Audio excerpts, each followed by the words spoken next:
In a peaceful little village called Sundarpur, surrounded by golden fields of wheat and rice, green mango groves, and distant blue hills, there lived an old woman whom everyone called Amma.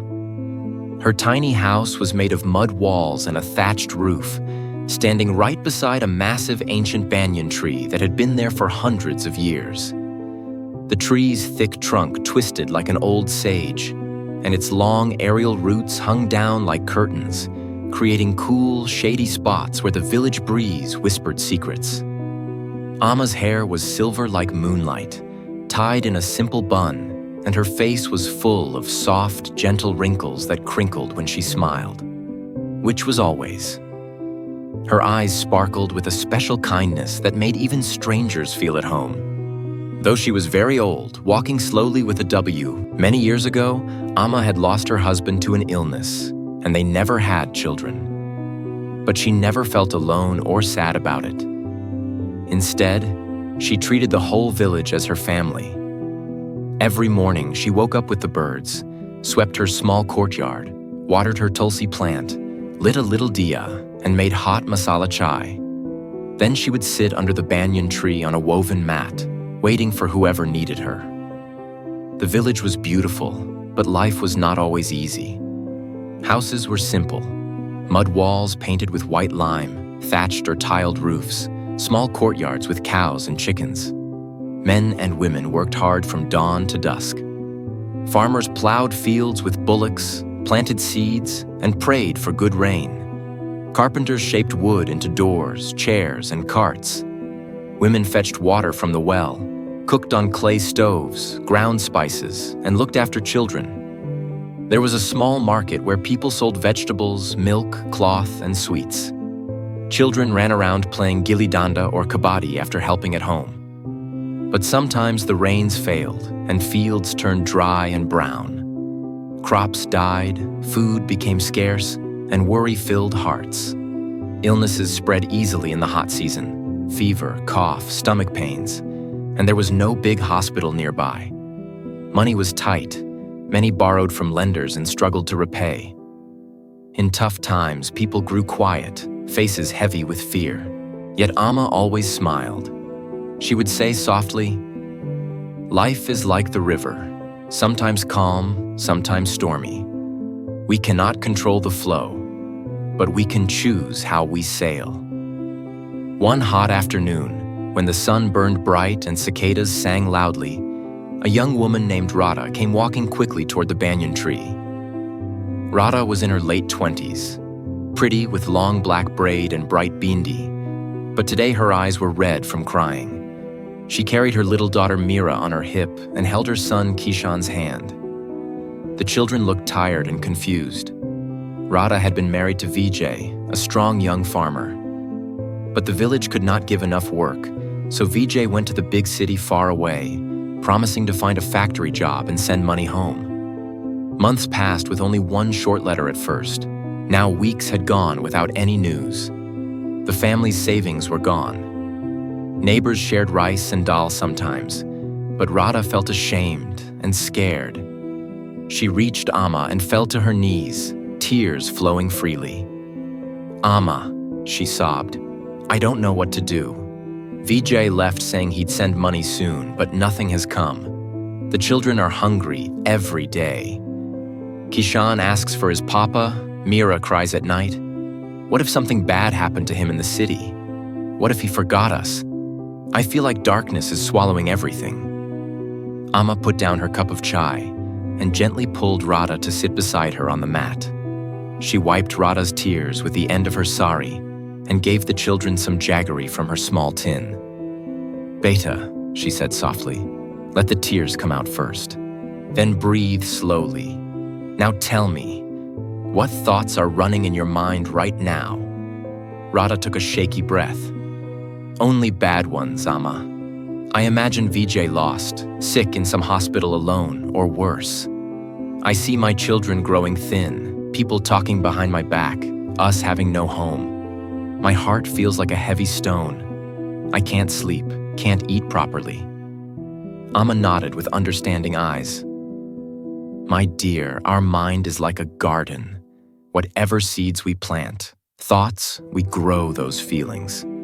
Dark, fearful thoughts grow into more fear and weakness.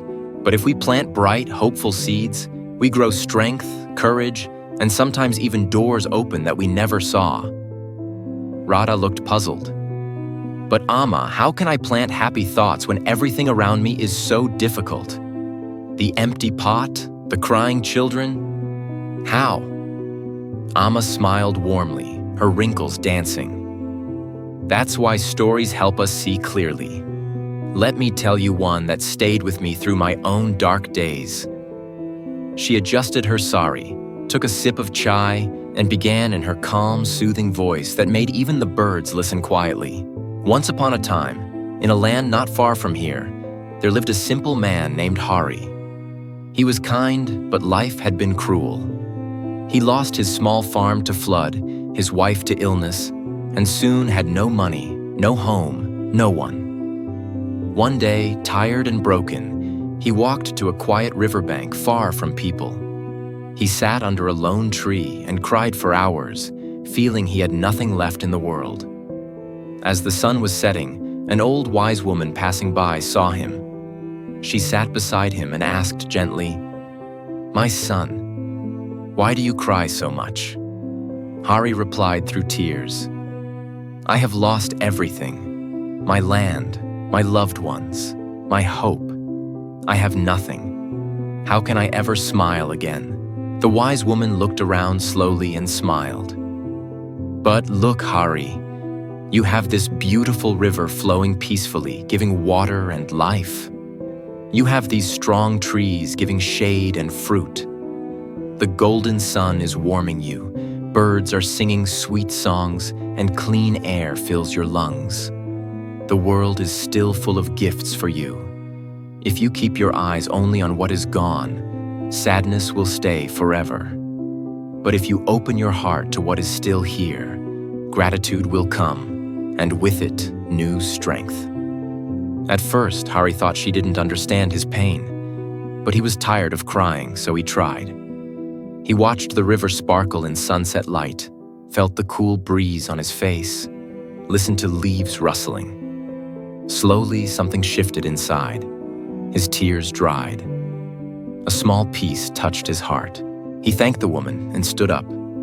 From that day, Hari started noticing little blessings everywhere. He helped fishermen by the river, shared stories with travelers, offered to carry loads.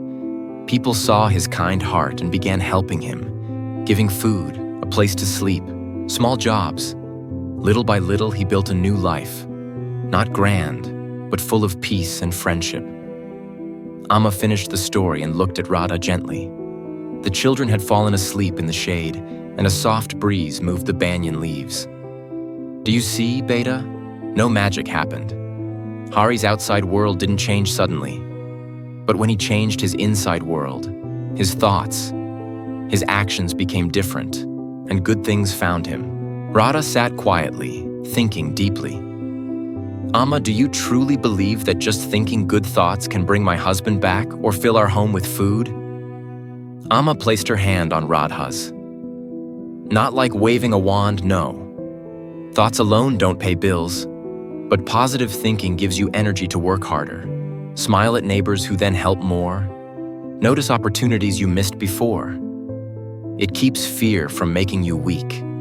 Most important, it keeps hope alive, and hope is like light in darkness. It shows the path forward." She continued, "Try one small habit. Every morning, before getting out of bed, close your eyes and say with a smile, 'Today is going to be a good day. Something good will happen today.' Say it every night too. Thank you for today's blessings, big and small.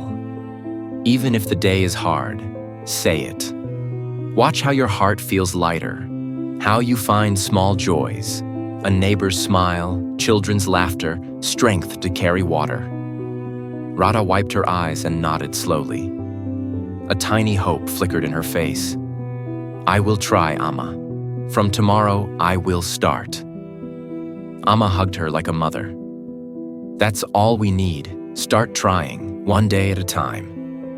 Radha went home carrying the children. That night, though the meal was simple, roti and dal from a neighbor, she whispered before sleeping, "Thank you for today." Days turned into weeks. Radha kept her promise faithfully. On mornings when the sun rose hot and worry tried to return, she said firmly, "Today is going to be a good day."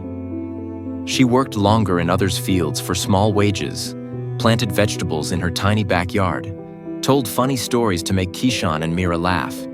She visited Amma often, sharing small victories, a full pot of water, a ripe mango from the tree, children sleeping peacefully. The village noticed the change in Radha. Her smile returned slowly. People helped more willingly. A basket of potatoes here, some milk there. Hope spread quietly.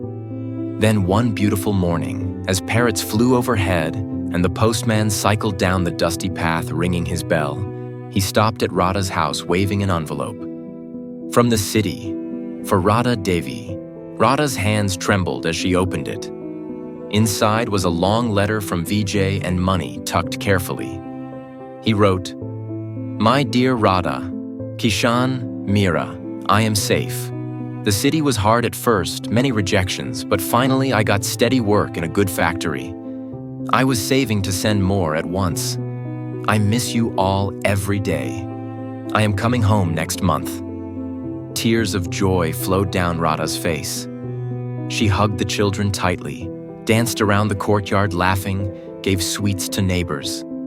Then, carrying the letter like treasure, she ran to the banyan tree. "Amma, Amma, look, he's safe. Money came, he's coming home," she cried happily.